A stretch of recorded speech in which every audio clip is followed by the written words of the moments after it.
நிச்சயம் அதனால கூட கர்த்தர் நம்மோடு இருக்கிறார். அவருடைய கரம் நம்மோடு இருந்து நடத்தி கொண்டிருக்கிறது. கர்த்தர் நம்ம புதிய காலத்துக்குள்ள கொண்டு போய் கொண்டிருக்கிறார். சமாதானத்தின் தேவன் சீக்கிரமாக அப்படி சத்துரோட பிசாசானமே கால்களின் கீழே போடுவாராம். ஆமென். ஹல்லேலூயா. நாலு கூட நம்ம ஒரு சில வசனங்களை நம்ம தியானிக்கலாம். சங்கீதங்களின் புஸ்தகம் 15ஆம் சங்கீதம் எடுத்துக்கொள்வோம். சங்கீத புஸ்தகம் 15ஆம் சங்கீதம். இது தாவீதின் சங்கீதம். தாவீது தன்னுடைய இருதயத்தை அங்கே வெளிப்படுத்துகிறதை பார்க்க அவனுடைய உள்ள இருக்கிற தாகத்தை அவன் வெளிப்படுத்துகிறான். அது மாத்திரம் அதிலிருந்து நமக்கு அநேக ரகசியங்களை அவன் சொல்லிக் கொடுக்கிறான். கர்த்தாவே, யார் உம்முடைய கூடாரத்தில் தங்குவார்? யார் உம்முடைய பரிசுத்த பர்வதத்தில் வாசம் பண்ணுவார்? Praise the lord. ஹல்லேலூயா. நீ சொல்லுறான், யார் தங்குவார், யார் வாசம் பண்ணுவார்? அப்ப என்ன சொல்றாங்க சொன்னா, வந்துட்டு போகிற குறித்து அந்த அனுபவத்தை பத்தி தாவீது பேசல. தாவீது என்ன சொல்லுகிறான், உம்முடைய அந்த கூடாரத்துல இருக்கிற, அங்கேயே வாசமா இருக்கிற, தங்கி இருக்கிற அனுபவம் யாருக்கு கிடைக்கும்? Praise the lord. ஹல்லேலூயா. அப்போ அவனுடைய வாஞ்சை எல்லாரும் சொன்னா ஆலயத்துக்கு வந்துட்டு போகிறது மாத்திரமல்ல, வாஞ்சை ஆலயத்தில் தங்கி இருப்பது. ஆகாமிய கூடாரங்களிலே நான் வாசமாக இருக்கிறதை பார்க்கிறோம். உம்முடைய கூடாரங்களை பார்க்க ஒரு நாள் எனக்கு போதும், வாசமா இருக்க. One day is more then enough. அப்படின்னு சொன்னா தேவ சமூகத்திலே, தேவனுடைய கூடாரத்திலே, தேவ பிரசன்னத்திலே என்னென்ன நிலைத்திருக்கிற ஒரு அனுபவத்தை அவன் வாஞ்சிக்கிறவனா இருக்கிறான். ஆமென். Price the Lord. ஆதாம் பாத்தீங்கன்னு சொன்னா ஆண்டவர் உண்டாக்கின பொழுது ஆதாம் கொடுக்கப்பட்டது ஏதேன் தோட்டத்தில் பாத்தீங்கன்னா தேவனுடைய அந்த பிரசன்னத்துக்குள்ள, ஆமென், பரிசுத்தத்துக்குள்ள, தேவனுடைய நிலைக்குள்ள வாழ்ந்து கொண்டிருக்கிறார். அவர் மாலை என்ன பண்றாரு, அவனோட கூட வந்து அவனுடைய பேசுகிறார். அப்ப தேவன் என்ன பண்ண சொன்னா, மனிதன் தன்னோடு கூட இருக்கும்படி சகலத்தையும் உண்டாக்கினார். ஹல்லேலூயா. Praise the lord. அப்ப ஆண்டவருடைய மன விருப்பமும் வாஞ்சை என்ன சொன்னா, அவர் உண்டாக்கின மனிதன் அவருடைய சாயலாக ரூபமா இருக்கிறவன் அவரோட கூட என்றென்றும் அவன் வாசமா இருக்கணும். அப்படிதான் அவர் விரும்புகிறார். இப்ப என்ன ஆச்சுன்னு சொன்னா, அவன் பாவம் செய்து அவன் தேவனுடைய வார்த்தையை மீறின பொழுது அவன் இழந்து போகிறான். அது இழந்து போகிறான். அப்ப என்ன, மனிதன் வந்து இழந்து போகும் பொழுது பாவம் அவனை ஆண்டு கொண்டது.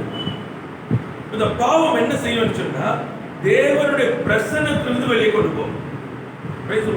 முன்பு ஆதாமுக்கு தேவன் வரும் பொழுது அது இன்பமாய் இருக்கிறது. பாவம் செய்த பின்பு தேவன் வரும் பொழுது பயம் வருகிறது. அப்போ பாவம் என்ன கொண்டு வந்தது என்றால் பயத்தை கொண்டு வருது. உறவில ஒரு பயம் வந்து போயிடுச்சு. அதனால என்ன பண்ண, மனுஷன் தேவனை விட்டு தூரம் தூரம் போக ஆரம்பித்தான். தேவனுடைய பிரசனம் சொன்னாவே பயம். நீங்க பாத்தீங்கன்னு சொன்னா, வாலிப பசங்களை கேட்டீங்க சொன்னா வயசாவுக்கு பார்த்துக்கலாம், வாலிபத்துல ஓடிடலாம், எல்லாம் என்ஜாய் பண்ணலாம். வயசான பயம். ஏன்னா ஆண்டு வந்தா, தேவனத்துல வந்தா என்ன நினைக்கிறாங்க, நம்ம தப்பு பண்ணக்கூடாது. அப்போ நல்லா தெரியுது தப்பு பண்றோம். அதனால பாத்தீங்கன்னா அவங்க தெய்வம் வந்தா கும்பிட்டு போயிடணும், இதை பண்ணிட்டு போய். இதான் மனுஷனுடைய எண்ணங்களா இருக்கிறது. இப்ப என்ன படிச்சது, இயேசு கிறிஸ்துவை சொந்த ரட்சகராக ஏற்றுக்கொண்ட ஜனத்திற்கும் ஞாயிற்றுக்கிழமை வந்துட்டு போனா போதும். மற்ற நாட்கள் முழுவதும் கர்த்தரோடு கூட பிரசன்னத்துல நிலைத்திருக்கணும் என்கிற அந்த உணர்வு அவங்களுக்கு இஷ்டம் இல்லை. ஏனென்றால் கர்த்தரோடு கூட இருக்கிற அந்த உணர்வு வந்தா உலகத்தின் காரியங்களை, உலக லௌகிக காரியங்களை, அந்த ஆசைகளை, இச்சைகளை இழக்க வேண்டியதாக இருக்கிறது. அப்ப என்ன, உள்ளம் என்ன செய்கிறது என்று சொன்னால் அதை இழக்க ஆயத்தமாய் இல்லை. ஆனா தாவீது நீங்க சொல்லிக் கொடுக்கிற காரியம், யார் உடைய கூடாரத்தில் தங்குவான், யாருடைய பர்வதத்தில் வாசம் பண்ணுவான். அப்ப சொல்ற தேவனுடைய காரியம் என்ன, மனுஷனுக்கு விழுந்த கடமை தேவனுடைய வழிகளை கைக்கொண்டு அவருடைய பிரசன்னத்துல, அவருடைய பிரகாரங்களில, அவருடைய கூடாரத்துல வாசம் பண்ணுகிற அனுபவம் அவனுக்கு வேண்டும். Praise the Lord. அதுதான் அவன் செய்யணும். ஏன்னா he has to get back to God. Praise the Lord. He has to get back to God. ஞாபகம் தேவனிடத்துல திரும்ப வர வேண்டும். அப்ப தேவனிடத்துல வரணும்னு சொன்னா அவனுக்குள்ள முதலாவது இந்த தாகம் வேணும். என்ன தாகம்? தேவ பிரசன்னத்தில் நான் தங்கி இருக்கணும், தேவனுடைய ஆலயத்தில் நான் தங்கி இருக்கணும் என்கிற முதலாவது அவனுக்கு ஒரு ஆவல் வேணும். ஆதி அப்போஸ்தலர் நாட்கள்ல தான் பாத்தீங்கன்னு சொன்னா அவங்க கூடி வந்தாங்க. என்ன பண்ணாங்க? எல்லாத்தையும் விட்டு அங்க வந்து தங்குனாங்க. ஏன் தங்குனாங்க? they want to dwell in the presence of God.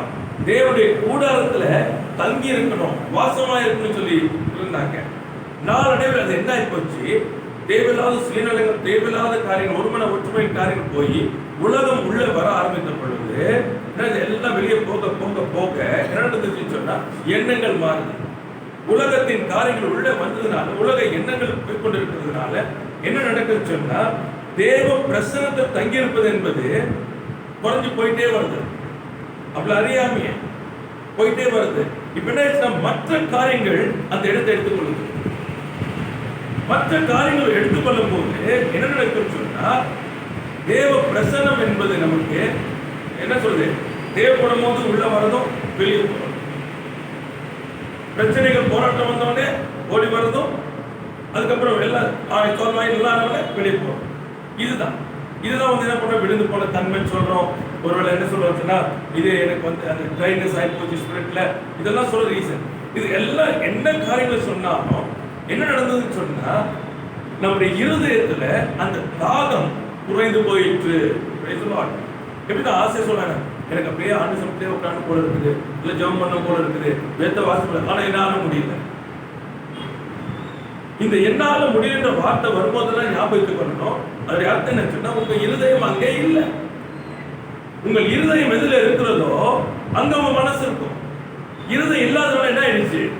உங்களுக்கு இல்ல. உங்களுக்கு வந்து இன்பமானது, பிரியமானது என்பது தேவனுடைய பிரசனமாய் மாற்றிக்கொள்வீரானா எல்லாவற்றை காட்டிலும் அதுக்காக இயங்கி கொண்டிருப்பீர்கள். அதான் அவன் சொல்றான் ராஜா. அவன் சொல்றான் என்ன சொல்றாங்க? ஆண்டவரே யார் தங்குவான், யார் வாசம் பண்ணுவான்? யார் தங்குவான், யார் வாசம் பண்ணுவான் கேட்கிறான். அப்ப அந்த வாஞ்சை அவன் இருதயத்தில் அப்படிப்பட்ட ஒரு வாஞ்சை இருக்கிறது. வாசிக்கலாம் 2வது வசனம். இப்ப வந்து அவன் எக்ஸ்பிளைன் பண்றான் யாரால் இருக்க முடியும், யாரால் தங்க முடியும். உத்தமமாய் நடந்து நீதியை நடப்பித்து மனதார சத்தியத்தை பேசுகிறவன் தானே. இங்க சொல்றேன் என்னன்னா உத்தமனாய் நடக்கணுமா, அடுத்தது நீதியை நடப்பிக்கணும், அடுத்தது இதயத்துல மனதார சத்தியத்தை பேசணும். அது காரியம். நம்ம முதலாவது என்ன உத்தமமாய் நடக்கணும். அப்ப ஒரு மனிதன் தன் வழிகளிலே உத்தமனாய் நடக்க கற்றுக்கொள்வானே ஆனால் அவருடைய இருதயம் எப்பொழுதுமே தேவன் மேல் பற்றுதலாய் இருக்கும். ஏன்னா உலகம் உத்தமத்துக்கு நடக்காது. உலகம் புரட்டுதல்ல போய்கொண்டிருக்கும். சூழ்நிலைக்கு ஏற்ப, தேவைக்கு ஏற்ப, பிரச்சனைக்கு ஏற்ப, தங்களுடைய லாபத்துக்கு ஏற்ப மாறிக்கொண்டே இருப்பாங்க. ரசிக்கப்பட்டவங்க நிறைய காரியங்கள் பார்த்தீங்கன்னா உண்மையை சொல்றது இல்லை. பிரச்சனைகள் போராட்டம் வரும்போது பார்த்தீங்கன்னா நான் நல்லா ஜெபிக்கிறேன், கருத்து சமத்து தான் இருக்கிறேன், ஆனா இதுதான் எனக்கு வந்துச்சு. அப்போ உத்தமத்தை போறது இல்லை. ஏன் அந்த உத்தமத்துல இல்லைன்னு சொன்னா காரணம் கர்த்தர் நீதிபரர், அவர் அநீதி செய்ய மாட்டான்றது வேத வசனம். ஆனா நாம என்ன சொல்லுகிறோம்? நாம உத்தமனை போல நாம் நீதி செய்து கொண்டிருக்கிறோம். ஆனா ஆண்டவரோ எனக்கு நீதி செய்ய மாட்டாரு. இது உத்தமம் அல்ல. யோகு சொல்றான், என்ன சொல்றான்? நான் ஒரு நாள் ஆண்டவரை துதிக்க மாட்டேன். அவர் கரத்தில் நன்மை பெற்றனா அவருடைய கரத்திலிருந்து தீமையை பெற்றுக்கொள்ள நமக்கு ஏன் கூடாது? அவர் நல்லவர், அவர் நீதிபரர், அவர் அநீதியான காரியத்தை செய்ய மாட்டார். அதனால நான் என்ன பண்ண மாட்டேன், விட மாட்டேன். அவன் சொல்றா, நீ ஏன் உன்னுடைய உத்தமத்தில் இருந்து நீ ஏன் அழிந்து போய் கொண்டிருக்கிறீர்? ஏன் அழிந்து? தூஷித்து, தேவனை தூஷித்து ஜீவனை விடு. நான் சொல்றது இல்லை. இதான் உத்தமம். என்ன உத்தமம்? கர்த்தர் ராஜாதி ராஜா, அவர் தான் ஆளுகை செய்கிறார். அவர் நல்லவர். என்ன பண்றோம் சொன்னா உத்தமம் என்று என்னன்னா நமக்கு ஒரு நீதிபதி இருக்கிறார், ஒரு நியாயாதிபதி இருக்கிறார், ஒரு தேவன் இருக்கிறார் என்பதை அறிந்தவர்களாய் அவருடைய வசனத்துக்கு கை கொண்டு போக வேண்டும். Praise the Lord. Hallelujah. இதுதான் உத்தமம். தேவன் நம்முடைய உத்தமத்தை தேடுகிறார். எனக்கு பயந்து நடக்கிறார்களா அல்லது மாய்மாலமா இருக்கிறார்களா? நான் கொடுக்கிறவர்களுக்காக தேடிக்கொண்டிருக்கிறார்களா அல்லது கொடுக்கிற என்னை தேடிக்கொண்டிருக்கிறார்களா? எதற்காக என்னிடத்தில் வருகிறார்கள்? என் சமூகத்தில் என்னை நாடுவது எதற்கு? என் ஜனம் ஏன் என்னை தேடிக்கொண்டிருக்கிறார்கள்? அப்ப ஆண்டவர் உத்தமத்தை பார்க்கிறார். வேலைக்காக ஆண்டவரா அல்லது ஆண்டவருக்காக வேலையா? நம்ம தெரிந்து கொள்ளணும். அது வெரி கேர்ஃபுல். இந்த வாழ்க்கைக்காக ஆண்டவரா ஆண்டவருக்காக இந்த வாழ்க்கையா டிசைட் பண்ணணும். ஏன்னா ஆண்டவர் சொன்னாரு, உத்தமத்தில் நடக்கிறவன் எவனோ, he who walks uprightly, உத்தமனாய் நடக்கிறவன் தான் வாசம் பண்ண முடியும். நீ ஆசைப்பட்டாலும் முடியாது, நீ நினைச்சாலும் முடியாது. காரணம், நீ உத்தமத்துல இல்ல. if you are not walking uprightly, நீ உத்தமனாய் நடக்கவில்லை என்று சொன்னால் தேவனுடைய பிரசன்னத்துல, தேவ கூடாரத்துல நீ நிலைத்திருக்க முடியாது. வந்துட்டு போயிடலாம், வரலாம் போலாம், அப்படிதான் இருக்க, நிற்க முடியாது. வந்துட்டு போறவங்களுக்கு பேரு கெஸ்ட், வீட்டில் நிலைத்திருக்கவனுக்கு பேரு குமார். அப்ப தாவீது சொல்றார், இந்த அனுபவம் நமக்கு. இரண்டாவது, and works righteousness, நீதியை நடப்பிக்கிறவன், விசுவாசத்தில் நடக்கிறவன். ஆமென். அவ்வளவுதான். உத்தமத்தில் ஏன் நடக்கிற, ஏன் இந்த காரியங்கள் உலகத்தின்படி பின்னாடி போக மாட்டேன், உலக பழக்க வழக்கங்களின்படி போக மாட்டேன், உலக மேன்மைகளுக்குள்ள போக மாட்டேன் ஏன் என்று யாரும் கேட்டா, எனக்கு பிடிக்கலன்னு சொல்றது இல்லை, என் தேவனுக்கு அது பகையா இருக்கப்படினாலே அவைகளுக்கும் எனக்கும் சம்பந்தம் இல்லை. கர்த்தருடைய ஆசீர்வாதமே எனக்கு ஐஸ்வர்யத்தை தரும், அதோடு கூட அவர் வேதனை கொடுத்தார். ஆகினாலே என் ஆசீர்வாதம் அவர் கையிலிருந்து வரணுமே தவிர எந்த மனுஷனிடத்துல இல்லை. நான் வேலை செய்கிறதுனாலோ அல்லது என் கம்பெனினாலோ எந்த மனுஷனுக்கு பிரியமா இருக்கிறதாலோ எனக்கு வர கூடாது. என் தேவன் என் பேர் பிரியமா இருக்கிறபடினாலே, என் தேவன் என் மேல் இரக்கமா இருக்கிறபடினாலே, என் தேவன் என் மேல் அன்பு செலுத்துறபடினாலே அவர் என்னை ஆசீர்வதிக்கும் பொழுது அந்த ஆசீர்வாதமே எனக்கு ஜீவனை உண்டாகும். இதான் விசுவாசம். நீதியை நடப்பிக்கிறவன், விசுவாசத்திலே நடக்கிறவன், ஒவ்வொரு காரியமும் கர்த்தருடைய வார்த்தையை கொண்டு நடக்கிறவன், இவன் தான் என்ன பண்ண முடியுமோ தங்க முடியும். Price the Lord. தேவனுடைய ஆலயத்துக்குள்ள வந்துட்டு என்ன பண்ணுவோம்? சில பேர் பிசினஸ் இருக்கும், பிசினஸ்க்காக நீங்க சர்ச்சுக்கு வர மாட்டேன், எனக்கு ஒர்க் இருக்கு நான் வர மாட்டேன், நான் அது இருக்கு வர மாட்டேன். என்ன சொல்றேன்? அறிந்து கொள்ள வேண்டிய காரியம், தேவனுக்கு முதன்மை கொடுக்கிறதுக்கு நேரம் இல்லைன்னு சொன்னா, உலகப்பிரமான காரியங்களுக்கு நேரம் கொடுக்கணும்னு சொன்னா நம் நீதியை பிறப்பிக்கிறது இல்லை. நம்ம தெரிஞ்சுக்கணும் நீதியை செய்யறது. இந்த காரியங்கள்லாம் வந்து என்னச்சுன்னா, இது ஆயிரம் அப்படி ஆயிரம் எப்படி ஆனா, என் கர்த்தரனோடு கூட இருக்கிறார், அவர் சித்தம் இல்லாமல் ஒரு முடியாதற்கு எனக்கு விழுவதில்லை. சத்துருவங்க எப்படி கொண்டு போவோம்? நல்ல ஞாபகத்துக் கொள்ளுங்க. தேவ பிரசனத்திலிருந்து அவன் வெளிக்கொண்டு போனானா நீங்க பலவீனமாவீர்கள். அவன் நல்லா தெரியும். ஏதேன் தோட்டத்துல கர்த்தரோடு கூட உலாவி கொண்டிருக்கிற வரைக்கும் தான் அவன் ஒண்ணும் பண்ண முடியாது. தேவ தோட்டத்துல நீங்க உங்களை வெளியேற்றி கர்த்தருக்கு வந்து பிரியமில்லாமல் நடந்து அப்படி இருக்க உறவு இல்லைன்னு சொன்னா அவன் உங்களை ஆளுகை செய்வான். அவ்வளவுதான், சிம்பிள். அவன் செய்ய வேண்டியதுல என்ன? பாவம் செய்ய வைக்கணும், கர்த்தருடைய வார்த்தையை மீற வைக்கணும். கர்த்தருடைய வார்த்தையை மீறினால் அங்க என்ன நடக்கும்? தானா தண்டனை உண்டாகும். எல்லாம் நினைக்கிறாங்க ஆண்டவர் சபிக்கிறார். ஆண்டவர் சபிக்கல, வார்த்தை இருக்கிறது. வசனத்தை கை கொண்டால் ஆசீர்வாதம், வசனத்தை மீறினால் சாபம். ரெண்டு இருக்குது, மறந்துடாதீங்க. இங்க ஆண்டவர் செய்யறாரு இல்ல, ஆண்டவர் உண்டாக்கும் பொழுது நன்மையும் தீமையும் உண்டாக்கி வச்சிருக்க. ரெண்டு இருக்குது. நீங்க நன்மையை செய்தால், கர்த்தருடைய வார்த்தையை செய்தால், உத்தமமாய் நடந்தால் நன்மையை புசிப்பீர்கள். நீங்க தீமையில நடந்து கர்த்தருடைய வசனத்தை கை கொள்ளன்னு சொன்னா சாபத்தை புசிப்பீர்கள், தீமையை புசிப்பீங்க. அவ்வளவுதான் முடியுது.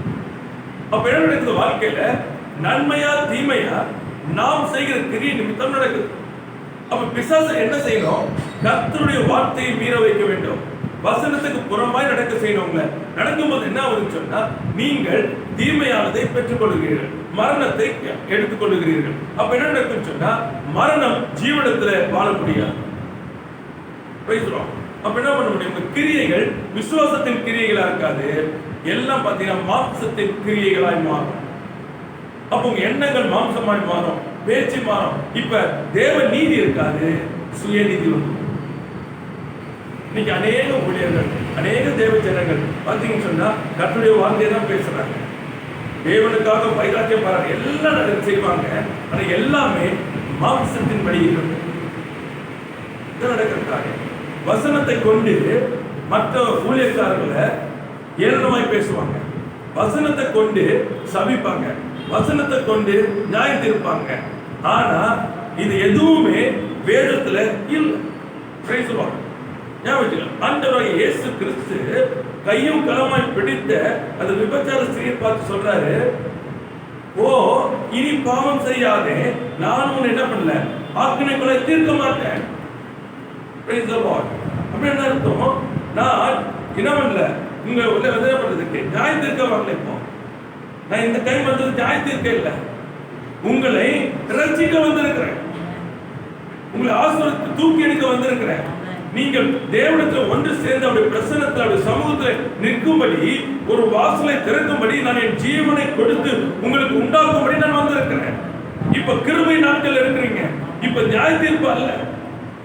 நீங்க உங்க கிரியையினாலே என்ன பண்ணாதீங்க, சாபத்தை வரவழைக்காதீங்க. துன்மார்க்கன் போகிற வழியில நீ போய் துன்மார்க்கனை போல ஏன் மறிக்கணும்? நீ நீதிமான், நீ நீதிமான் என்றால் நீதிமான் நீதி வழியில் நடந்தால் நீ ஆசீர்வாதத்தை சுதந்திரித்து இந்த பூமியிலே ஒரு சாட்சியா இருப்பாய். நீ நீதிமான் என்று சொல்லி துன்மார்க்க வழியிலே மாம்ச வழியில போற, சபிக்கிற, மோசமாய் மக்களை பேசுற, புறம் கூறுகிற, எரிச்சல் அடைகிற, பொறாமை அடைகிற, இதெல்லாம் அருவருப்பானவருக்கு சொல்ற. உத்தமோட நடக்கணுமா? நீதியை கிரியை நடப்பிக்கணும். நீ என்ன மாம்ச கிரியை நடப்பிக்கிறாய்? உன் கிரியைகளுக்கு தக்க பலன் வந்து கொண்டிருக்கிறது. உன் கிரியைகள் உன்னை முந்திடக்கூடாது, ஜாக்கிரதையா இருக்கணும். செய்கிற மாம்ச கிரியைகள் அருவருப்பானவைகள் முந்திச்சுன்னா மரணம் உன்னை ஆண்டு கொள்ளும். ஏன் மன்னிப்பு? ஏன் ஆண்டு மன்னிப்பு கேட்க சொல்றாரு? நம்முடைய பாவங்களை அறிக்கை செய்யும் பொழுது என்ன பண்ற, எல்லா கிரமத்தை அநியாயத்தையும் கல்வி நம்மை சுத்திகரிக்க உண்மை உள்ளவராக இருக்கிற அர்த்தம் என்ன? இயேசுடைய ரத்தம் நம்ம கல்வி சுத்திகரிக்கிறது. அப்ப அந்த கல்வி சுத்திகரிக்கும் போது அந்த பாவத்துக்கு தக்க தண்டனை நம்ம மேல் வராது. ஆனா இந்த பாவத்தை ஆண்டு கொள்ள விடுவோமே ஆனால் இந்த பாவத்தின் தண்டனை நம்மை ஆண்டு கொள்ளும். இதை இன்னைக்கு இழந்து கொண்டு இருக்கிறோம். வீணான காரியம் வேணும், இருதயத்தில் உத்தமம் இல்லை, சுத்தம் இல்லை, இந்த வார்த்தையில விசுவாசம் இல்லை. ஏன்னா எல்லாத்தையும் மாயமான, எல்லாத்தையும் மறைத்து பேசிக் கொண்டிருக்கிறோம். மனுஷனுக்கு முன்பாக பிரியமாய் நடந்து கொண்டிருக்கிறோம். தேவற்ற காரியங்களை நாம் செய்து கொண்டிருக்கிறோம். ஆண்டவருக்கு இதுல பிரியமே இல்லை, கர்த்தர்ல பிரியமாய் இல்லை. அப்ப எப்படி அவர் பிரசன்னத்தில் இருக்க முடியும்? அவர் பிரசன்னத்துக்கு போறதுக்கே முடியாது. அப்ப பிரசன்னத்துக்கு போக முடியலன்னு சொன்னா அவரை போல எப்படி மாறுவது? அவரை போல மாறினால்தான் இந்த உலகத்தை ஜெயிக்க முடியும். ஆமென், அல்லேலூயா. உலகத்தில் நமக்கு ஆகாரம் வேணும், வீடு வேணும், இது உடை வேணும், எல்லாம் வேணும். ஞாபகத்துக் கொள்ளுங்க, இவையெல்லாம் உங்களுக்கு தேவை என்று உங்கள் பரமபிதா அறிந்திருக்கிறார். இதெல்லாம் வேணும். ஆனா இதை தேடி போகாதீங்க. அவர் சொல்றாரு, தேவனுடைய ராஜ்யத்தையும் நீதியும் தேடுங்கள். இதான் விசுவாசம். விசுவாசத்தின் தேவனுடைய ராஜ்யத்தை நீடப்ப ஆண்டவருடைய சத்தியத்தை கர்த்தருடைய வழியில நடக்க இவைகளை நாம் சிந்தித்துக் கொண்டிருக்க வேண்டும். வேதம் என்ன சொல்லுகிறது? இயேசு கிறிஸ்து மரித்து உயிர் தந்ததினாலே எனக்கு என்ன உண்டாயிருக்கிறது? அவர் விசுவாசிக்கும் பொழுது எனக்கு என்ன உண்டாயிருக்கு? அவரை கொண்டு நான் என்ன செய்ய முடியும்? கண்டுகொள்ளணும், ஓடணும். அடுத்து சொல்லப்பட்டிருக்கு, மனதார சத்தியத்தை நல்ல ஞாபகம். மனதார அப்படின்னு அர்த்தம், எந்த சத்தியத்தை நான் அனுபவித்துக் கொண்டிருக்கிறேனோ அதை பேசுவதற்கு பேர் தான் மனதார பேசுவது. From your heart. It's not from your lips. இன்னைக்கு வசனத்தை நாம் பேசலாம். எவ்வளவு இன்டர்நெட் இருக்கு, புக் இருக்கு, எவ்வளவு படிக்கலாம், எல்லா காரியம் பேசலாம், இங்கிருந்து பேசலாம், வாயிலிருந்து பேசிக்கிட்டே இருக்கலாம். இன்னைக்கு நடக்குது. ஏனென்றால் போதிக்கிறவனுடைய போதனைக்கும் அவருடைய வாழ்க்கைக்கும் சம்பந்தம் இல்லை. அப்ப போதனை எங்கிருந்து வந்தது? உதரிலிருந்து வந்தது. ஆனா இங்க சொல்லப்பட்டிருக்கிறது, தேவனுடைய சமூகத்தில் இருக்கிறவனுடைய போதனை எப்படி இருக்குமா? மனதார உள்ள இருதயத்திலிருந்து வருமா. இருதயத்தின் நிறைவால் வாய் பேசும். அவன் இருதயம் முழுமாய் நிரம்பி இருக்கும். தேவனுடைய சத்தியத்தினாலே நிரம்பி இருக்கிறபடினாலே, அவன் வாழ்க்கையே சத்தியமாய் இருக்கிறபடினாலே அவன் இருதயத்திலிருந்து பேசுகிறான். Hallelujah.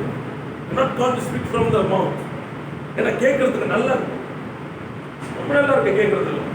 ஆனா அவை ஒன்றுக்கும் வந்து பாருங்க, உள்ளிருந்து வந்து பாருங்க, அந்த ஜீவனை உண்டாகும். மனதார சத்தியத்தை பேசுகிறார். அப்படின்னா வாழ்க்கை சத்தியமாக இருக்கு. ஆமென். அல்லேலூயா. ஆகினால் தான் எழுப்புதல் அங்கே உண்டாயிருக்கும், ஆசீர்வாதம் இருக்கும். 3 வசனத்தை பாருங்க. அவன் தன் நாவினால் புறங்கூறாமலும் தன் தோழனுக்கு தீங்கு செய்யாமலும் தன் அயலான் மேல் சொல்லப்படும் நிந்தையான பேச்சை எடுக்காமலும் இருக்கிறான். இங்க பார்த்து சொல்லப்பட்டிருக்கு, என்ன பண்ண மாட்டாங்க? புறங்கூறாமல். மிக முக்கியமானது இது. பிசாசுடைய சகோதரை குற்றப்படுத்தது யாரு? பிசாசு. அவருடைய வேலை. இந்த வேலை இங்க தொடங்கிட்டான். இந்த புறம் கூறுகிறது என்ற காரியம் அப்படின்னா பின்னாடி பேசும் எல்லாம். இந்த காரியங்கள் அநேகம் உண்டு. உடைய விழுந்த வெளியேறினா இது வந்து தேவனுடைய ஆவியானவர், கர்த்தருடைய ஆவியானவர் நம்மோடு முகமுகமாய் பேசுகிறவர், பின்புறம் பேசுகிறவர். ரொம்ப ஜாக்கிரதையா இருக்கு. இந்த பின்னாடி பேசுற காரியங்களுக்கு இடம் கூட, காதை கூட. இது வந்து ரொம்ப அழகான இந்த அமெரிக்கன் இந்த இது யூரோப்பியன் அவங்க வே ஆஃப் டீலிங். நீங்க யாரை பத்தி குறை சொன்னீங்கன்னா, இப்போ மெயில் போடுறீங்கன்னு வச்சுக்கோங்க, இப்போ நவீனை பத்தி நான் குறை சொல்றேன், அவங்க மட்டும் என்ன பண்ணுவாங்கன்னா அதே மெயில மார்க் பண்ணுவாங்க. நான் என்ன அனுப்பணும்னோ அதை மார்க் பண்ணி, நவீன் இப்படியாக வந்திருக்கு, இதுக்கு பதில் சொல்லணும். இப்போ என்ன ஆகும்? சொல்றவனும் என்ன பண்ணுவான்? பயப்படுவான். உண்மையில்லாதது சொல்ல முடியாது. அடுத்தது நவீனம் என்ன பண்ணுவான்?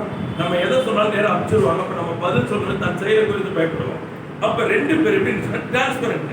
ஆனால் இந்திய தேசத்துடைய காரியம் என்ன சொன்னா, வெளிப்படையாக சொல்ல மாட்டாங்க, எல்லாம் மறைவு. அவங்க என்ன சொன்னாலே தெரியாது. உடனே அவங்க எடுத்துக்குவாங்க, இல்லை எடுக்காம இருப்பாங்க.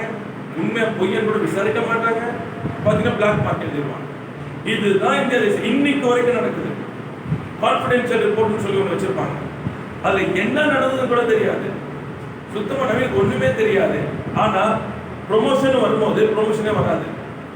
முட்டி மோதி கடைசியில் யாரையும் பிடிச்சி கிடிச்சு போய் பெரியால பார்த்து போய் தேடி உள்ள போனா ஒரு ஆஃபீஸர் என்னைக்கோ எழுதுறது அங்க இருக்கும். ஏன் எழுதுறான்? எதுக்கு எழுதுறான்? எனக்கு ஒரு சார்ஜ் கொடுத்தாங்களா ப்ரூவ் பண்றதுக்கு? எதுவுமே இருக்காது. இதுதான் இந்திய தேசம். வைக்காத ஏமாற்றத்தை வந்தாதெல்லாம் நேருக்கு நேர் பேசுகிறவன் யார் என்று சொன்னா உத்தமன். எனக்கு இது பிடிக்கல, இந்த காரியம் நீ செஞ்சு சரியில்லை, நேருக்கு நேர் கேட்கிறது. இந்த குணம் நாம் கிறிஸ்தவர்கள் இதை நாம் பற்றிக் கொள்ள வேண்டும். அவங்களுக்கு பிடிக்குது பிடிக்கல இல்லை உங்க பேர்ல, ஆனா இந்த காரியம் நீங்க செய்தது தவிர அப்ப அவங்க எக்ஸ்பிளைன் பண்ணணும். இல்ல நான் இந்த காரியத்தை அப்படியா முடிஞ்சது. இதுக்கு என்ன பற்றி சொன்னா தேவையில்லாத காரியங்கள். அது இப்ப வந்து பலர் என்னதுன்னா அது பேர் யாரு சொன்னா இஸ் a cover. ஒரு என்ன சொல்றது, இந்த பயந்த குணம் உள்ளவன் வேலை என்னன்னு சொன்னா பின்புறத்தை பேசிட்டு போறது, நேர் நேர் பேசுறது. இன்றைக்கு சபைகளிலே இதற்கு தான் இடம் கொடுக்கிறோம். நான் இது இந்த நாட்கள் என்ன சொல்றது, ஊழியத்தில் கண்ட காரியம் சொன்னா people are very happy to listen evil things about the person. யாராவது முன்னாடி வந்து நிற்கிறாங்க, ஊழியர் செய்யறாங்க, கர்த்தருக்கு நிறைய செய்யறாங்க அப்படின்னா நான் பார்த்த பெரும்பாலும் பாதிக்கும் மேல இருக்க சபையில இருக்கவங்க அவங்களை குறித்த தப்பான காரியம் கிடைக்குமான்னு காத்துட்டு இருக்காங்க. அவங்க குறித்த நன்மையான காரியத்தை யாருமே இருக்குல்ல, தப்பான காரியம். நான் அப்பவே நினைச்சேன் இவங்க எல்லாம் செய்வது இதுக்காக தான். தவறாக பேசுறது, அசுத்தமாய் பேசுகிறது, காரியங்கள் எல்லாம் எதுவுமே நேரத்தில் இருக்காது. எப்படி சொல்லி போடுறாங்க அத்தவ நடக்கும்.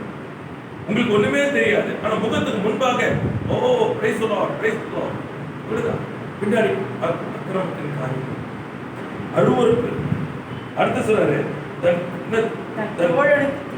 தோழனுக்கு என்ன பண்ணல தீங்கு செய்யாது. நீ பக்கத்தை பேசி எல்லாம் பண்ணிட்டு என்ன பண்ணிட்டு போற, தீங்கு செஞ்சுட்டு போயிட்டே இருக்க. ஆனா நீ என்ன சொல்ற, திருவிந்துக்குள்ள வந்து நிக்கிற, எப்படி அது உன்னால முடியுது? நீ திருவதுக்குள்ள போகும்போது சொல்றாரு என்ன பண்ணணும், பாத்திரம்னா மாத்தணும். ஒரு காணிக்கையை போடும்போது சொல்றாரு என்ன பண்ணு, உன் சகோதரருக்கு உன் பேரு ஏதாச்சும் ஒரு இது இருந்துச்சுன்னா போய் வச்சுட்டு போய் ஒப்புரவாயிட்டு திரும்பப்பா. ஒரு குறை இருந்தா போய் சரி பண்ணிட்டு வாங்குறாரு. அப்போ காணிக்கை என்ன சொல்றாரு அவரு, எடுக்காது. ஆண்டு எடுக்க மாட்டாரு. ஏன்னா உன் சகோதரருக்கு உன் பேர்ல ஒரு குறை இருக்கு, போய் ஒப்புரவாகு.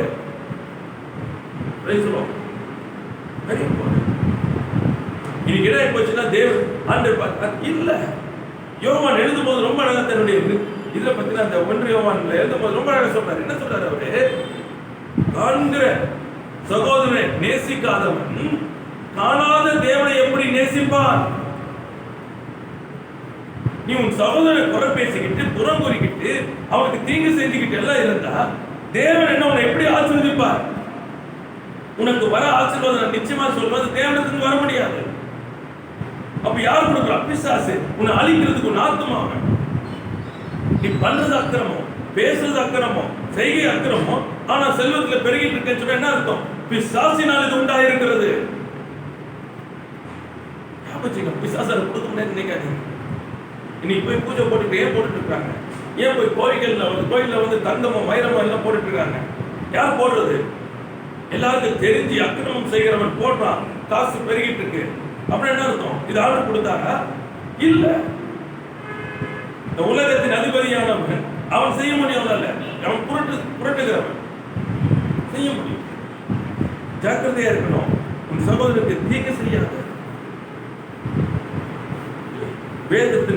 வேதத்துல ஒரு காரியம், ஒரு மனதோட உள்ள வரணும், ஒருவரை ஒரு இடம் வரணும், மன்னிக்கணும், ஒருவர் ஒற்றுமையா இருக்கணும். இதோ வேதத்தினுடைய காரியம். அப்படிப்பட்ட ஒரு இடத்துல நிற்க வேண்டிய பிரிவினை உண்டாகுமே ஆனால் அது யாரால உண்டாகுது? பிசாசினால் உண்டாகுது. தனக்கு தானே பிரிந்திருக்கிறார். என்ன பண்றது? பலமா இருக்க முடியாது, அது பலவீனமாக இருக்கும். அதே வாசத்தை திரும்ப வாசிக்கும் போது பாத்தீங்கன்னு சொன்னா சொல்லப்பட்டிருக்கு, தன்னுடைய அயல்நாளுக்கு சொல்லப்படும் நிந்தையான பேச்சை எடுக்காமல் இருக்கிறான். மற்றவர்களை குறித்து பேசப்படுகிற நிந்தையான பேச்சு என்ன பண்ணுவான்? வேண்டாம். That's not required. திரும்ப அது குறித்து பேச வேண்டாம். Get out of it. Yes, அவன் கடந்து போனது உண்மைதான். ரிப்போர்ட் சொல்லும்போது என்ன தமிழ்ல நிந்தையான பேச்சு. நிந்தை. அவன் நிந்தைகளை கடந்து போயிருக்கனால ஞாபகம். பொய் சொல்லல. பொய்ன்றது வேற, அது புரட்டுறது. அதை பத்தி நான் பேசுறேன். அவன் உண்மையிலே ஏதோ தப்பு பண்ணியிருக்கான், அதெல்லாம் கொஞ்சம் தப்பு பண்ணியிருக்கான், அந்த தப்புக்குள்ள போயிருக்கான், அவன் நிந்தைக்குள்ள போயிருக்கான். இப்ப அவங்க நிந்தையான காரியங்களை பேசுறாங்க. பொய்யா இருக்கிறத விட்டுருவோம், உண்மையான காரியம் தான். என்ன பண்ணுங்க? Avoid it. இதற்கு போய் இன்னொருத்தர் போவாதீங்க. என்ன பண்ணாது? he does not he take up. எடுக்க மாட்டாங்க. அது நிந்தையான பேச. Don't talk about my name, friend. குறித்து பேசாத. நாம நிற்கிறது கிருபை. நீ விடாதபடி நம்ம காத்துக்கிற ஒருவர் இருக்கிறபடினால தான் நின்று கொண்டு இருக்கிறோமே தவிர நாம் பலத்தான நிற்கல. அப்ப மேன்மை பாட்டு நமக்கு ஒண்ணு இல்லை. ஏன் அவனை குறித்து வேகமாய் பேசணும்? கிருபையை கேட்கணும். அவனுக்கு ஜெபிக்க முடிஞ்சா ஜெபிங்க. If you can pray for him, pray. Otherwise just keep away. Don't go around gossiping. Don't go around. வேண்டாம். அது உண்மையாவே இருக்கட்டும், வேண்டாம். Because you cannot lose a brother. அன்பு இருக்கிறவன் என்ன பண்ணுவான்? சகோதரன் இழக்க மாட்டான். எப்படி அவன் திரும்ப சம்பாதித்துக் கொள்வதற்கு தான் அவன் ஆயத்தப்படுவான். இது வெரி கேர்ஃபுல். எச்சரிச்சுக்கணும். உங்களை பாதுகாத்துக் கொள்ளுங்க. அவங்களுக்குள்ள இருக்க அந்த பாவமானது, அருவருப்பானது, அதுல இருந்து உங்களை பாதுகாத்துக் கொள்ளுங்க. ஆனா அதை எடுத்துட்டு போய் எல்லாத்தையும் போய் சொல்லி be very careful. அடுத்தது 4வது வசனம். ஆகாதவன் அப்பார்வைக்கு தீர்ப்பானவன், கர்த்தருக்கு பயப்படுவனையோ கனம் பண்ணுகிறான். ஆணையிடுவதற்கு தனக்கு நஷ்டம் வந்தாலும் போராதிருக்கிறான். இங்க பார்த்து ரொம்ப அழகா இருக்குது. ஆகாதவன் அவனுக்கு என்னது? பார்வைக்கு தீர்ப்பான அருவருப்பவன். மோசமானவன் வந்து எப்படி? அவன் எவ்வளவு பெரிய ஆளா இருக்கலாம், தன்னை மேன்மையை காமிச்சிக்கலாம், எல்லாம் இருக்கலாம். அவன் பார்வைக்கு எப்படியாது? ஆனா இன்றைக்கு மேலான ஆட்கள் எத்தனை அருவருப்பா இருந்தாலும் இன்னைக்கு தேவ மனுஷனோ தேவ ஜனமோ என்ன பண்றாங்க? அவங்க அருவருப்பா அவங்களுக்கு தெரியவே இல்லை. அவங்க பேச்சு பெருசா பேசு அதை பண்ணிட்டு இதான் ஒரு பிரச்சனை.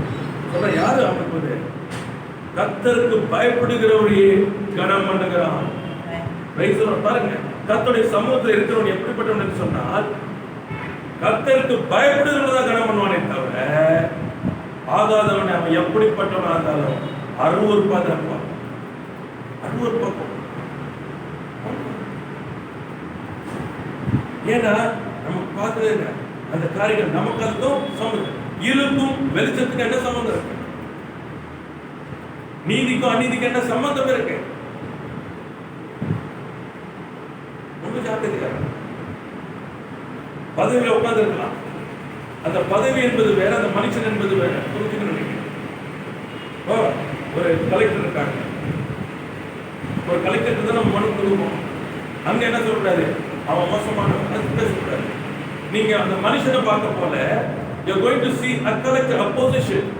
5 வருஷம் 50 வருஷம் இல்ல 60 வருஷம் ஆயி போச்சு. உட்கார முடியுமா அவரோட சீட்ல? ஏன்? அவ்வளவுதான், பொசிஷன் ஓவர். இப்ப பொசிஷன் அவருக்கு போயிடுச்சு. அவரை தேடி என்ன போகணுமா? இல்ல. புரிஞ்சுக்கணும், பொசிஷன் என்பது வேற. ஆண்டவர் ஆளும்படி நமக்கு அதிகாரிகளை கொடுத்திருக்காங்க. Not man. மைண்ட்ல கிளியரா பண்ணிக்கங்க. It's not man, it's a position. அப்ப என்ன பண்ணணும்? நம்ம எங்க கொடுக்கணுமோ அதுக்கு போய் கொடுக்கணும். அது அவங்க செய்யறது இல்ல. நம்ம கொடுக்கும்போது நீதி உள்ள நியாயாதிபதியை நம்பி கொடுக்கிறோம். அவர் நமக்கு நியாயம் செய்கிறவர். அது குறித்து தான் நம்ம எழுதுறோம். இல்ல அதிகாரங்களுக்கு நான் கீழ்ப்படிய மாட்டேன் சொல்லக்கூடாது. அதிகாரங்களுக்கு நம்ம கீழ்ப்படியணும். அது மனுஷன் அல்ல. அதிகாரம் என்பது தேவனால் கொடுக்கப்பட்ட காரியம். துஷ்பிரயோகம் பண்றது அவங்களுக்கு. ஆனால் நமக்கு கொடுக்கப்படுகிறது கீழ்ப்படியும். அப்ப தெளிவா இருக்கணும். நம்ம அங்க சொல்லப்பட்டிருக்க காரியம் ஃபாலோ பண்ணணும். யார? கர்த்தருக்கு பயப்படுகிறவனை தான் கனமானவனே தவிர ஆகாதவனை அல்ல. அது ஊழியத்தில் இருந்தாலும் சரி, எங்க இருந்தாலும் சரி, மறைவிட்டது கர்த்தருக்கு பயப்படுகிறவனை கனமான. அது ஏழை இல்ல, பணக்காரங்க இல்ல, படித்தவங்க படிக்காதவங்க இல்ல, தெரிஞ்சவங்க தெரியாதவங்க இல்ல. கர்த்தருக்கு பயப்படுகிற மனுஷனை கனம் பண்ணுவான். ஏனென்றால் அவன் தேவனுடைய பிரசன்னத்திலே தங்கி இருக்கிறவன். அது 5வது வாசம். தன் பணத்தை வட்டிக்கு கொடாமலும் குற்றமில்லாதவனுக்கு விரோதமாய் பரிதானம் வாங்காமலும் இருக்கிறான். இப்படி செய்கிறவன் என்றென்றைக்கும் அசைக்கப்படுவதில்லை. அல்லேலூயா. Praise the lord. இந்த 2 காரியம் பத்தி சொல்றாங்க. பணத்தை என்ன பண்ணக்கூடாது? இது முக்கியமானது. வட்டிக்கு கொடுக்கவே கூடாது. இந்த காரியங்கள்ல நம்ம ரொம்ப ஜாக்கிரதையா இருக்க வேண்டியிருக்கு. இதை இன்னைக்கு நிறைய பேர் இதை ஒரு விளைப்பாய் கொண்டு போறாங்க. காரியங்களை கேட்பாங்க. இப்போ பேங்க்ல காசு வைக்கணும், பேங்க்ல வட்டி கொடுக்குறாங்க. அப்போ அது நீங்க பாத்தீங்கன்னா பேங்க்கு கொடுக்குற வட்டிக்கும் தனிநபர் வட்டிக்கும் பெரிய வித்தியாசம் கொஞ்சம். Bank has a procedure. இது இந்த அளவு என்ன சொல்றது, யாரையும் துன்பப்படுத்தவோ அல்லது என்ன சொல்றது அவங்க அழிக்கிறதுக்கோ கொடுக்கப்படுகிறது இல்லை. ஆனால் தனிநபர் கொடுக்கிற காரியம் பார்த்தீங்கன்னா பேப்பரில் வந்து ஸ்கூல் நடத்தும்படி ஒரு தம்பதியார் 2 கோடி ரூபாய்க்கு மேலே வாங்கியிருக்காங்க. அந்த பணத்தை திரும்ப கொடுக்க முடியல. இது பேங்காக இருந்தால் பண்ண மாட்டாங்க. ஏன்னா அதனுடைய வட்டி கம்மி. எத்தனையோ பேர் ஒரு ஊழியக்கார சபை விற்கிற நிலைமைக்கு வச்சுட்டா 3 ரூபா வட்டி முடியல. வட்டி வாங்குறது தப்பு, வட்டிக்கு கொடுக்கிறது தப்பு. கொடுக்காது. You have to help your brother. இல்லையா கம்பெனி என்னோட காரியம் போகாது. ஏன்னா இவங்க அந்த நேரத்தில் வேணா உங்களுக்கு கைக்கு காசு வர்றது போல தெரியும். ஆனால் எப்படி சொல்றது, வாழ்க்கை போறா ஆஸ்பத்திரி போறாது. ஏன்னா இது ஞாபகம் பணம் என்று சொல்லும் போது மற்றவருடைய உழைப்பு அது இருந்துச்சுன்னா இட்ஸ் லைஃப் பிளான். அப்போ என்ன சொன்னா வட்டி கொடுக்கிறவன் ஒருவனும் சந்தோஷமா வட்டி கொடுப்பான். வாங்கும்போது வாங்க. அப்ப என்ன அதுக்குள்ள அப்படி உள்ள ஏறி காரியங்கள் உள்ள போகிற காரியங்கள், வேதனைகள், பெருமூச்சுகள் அதுதான் சொல்றாரு. ரொம்ப ஜாக்கிரதையா இருக்காரு. கீழே வேலை செய்யணும் குறித்தான் சொல்றாரு. அவங்க ஒழுங்கா என்ன பண்ணேன் கொடுத்துரு. அவன் பொருளை கடன் கொடுக்காம இருக்கான்னு சொல்லி அவங்க இதை எடுத்துடாத சட்டையை அவன் தூங்கும் போது அவனுக்கு இதாக அப்பா என்னை போய் கூப்பிட்டு நான் என்ன பண்ணுவேன், கேட்பேன். அது சொல்கிறேன், ஞாபகம் வெரி கேர்ஃபுல். ஏன்னா எல்லாமே தேவனுடையது, எல்லாம் கர்த்தருடையது. அப்படிப்பட்ட நிலையில் இருக்கும்போது நம்ம என்ன பண்ணக்கூடாது, நீதியா இல்லாம உத்தமமா இல்லாம போயிடக்கூடாது. கிருபை இரக்கம் செய்யணும். நாம் தேவனுக்கு இரக்கம் பெற்று நாம் என்ன பண்ணணும், இரக்கம் செய்யணும். Very careful. அதனால இந்த மணி புட்டு யூஸ் அந்த காரியம் வரவே கூடாது. மாதிரி எண்ணங்கள் நமக்கு இருக்கணும். அடுத்தது பார்த்தீங்கன்னா ரைட் அகெயின்ஸ்ட் இன்னசென்ட், அவங்களுக்கு எதிராக சாட்சி சொல்லும்படி, அவங்க எதிராக இது பண்ண முடியாதுக்கு காசு வாங்கிட்டு செய்யறது, இந்த காரியங்களுக்குள்ள காணப்படவே கூடாது. தேவ பிள்ளைகள் இந்த இடத்துக்குள்ள வரவே கூடாது. எனக்கு ஒரு லாபம் கிடைக்கிறதுனால ஒரு அநியாயமாய் ஒரு என்ன பண்ணக்கூடாது, இன்னசென்ட் நம்ம பண்ணவே கூடாது. ஜஸ்ட் பிகாஸ் நமக்கு தெரியும், அவங்களுக்கு நம்ம சொன்னால் வந்து ஒரு வீட்டு கிடைக்கும்னு சொல்லிட்டு நமக்கு தெரியாதவங்கள அதில் வந்து இன்னசென்ட் இருக்கவங்க நம்ம என்ன பண்ணக்கூடாது, பாதிக்கவே ரொம்ப ஜாக்கிரதையாக இருக்கணும் இந்த காரியங்கள்ல. அப்படி சொல்லிட்டு கதை சொல்றாங்க, இவைகளை செய்கிறவன் என்னவா, என்றென்றைக்கும் அசைக்கப்படுவது இல்லை. ஆமென். ஹல்லேலூயா. சொல்றாங்க, கர்த்தரை முன்பாக வைத்திருக்கிறேன், அவர் வலது பக்கத்தில் நான் அசைக்கப்படுவது இல்லை. ஏன்னா அவர் முன்னாடி இருக்கும்போது எப்படி இருப்பேன், நான் சொல்ற மாதிரி நான் நீதியை நடப்பேன், நீதியை நடத்துவேன், உத்தமமாக இருப்பேன், மனதார சத்தியத்தை பேசுவேன். நான் என் சகோதரருக்கு விரோதமாக என்ன பண்ண மாட்டேன், புறப்பட மாட்டேன், நான் தோழனுக்கு தீங்கு செய்ய மாட்டேன், எனக்கு நிந்தைய பேச்சு எடுக்க மாட்டேன். என்னுடைய பார்வை வந்து ஆகாத பார்வைக்கு அருவருப்பானவன். அடுத்தது கர்த்தருக்கு பயப்படுகிறவன் நான் கணம் பண்ணுவேன்.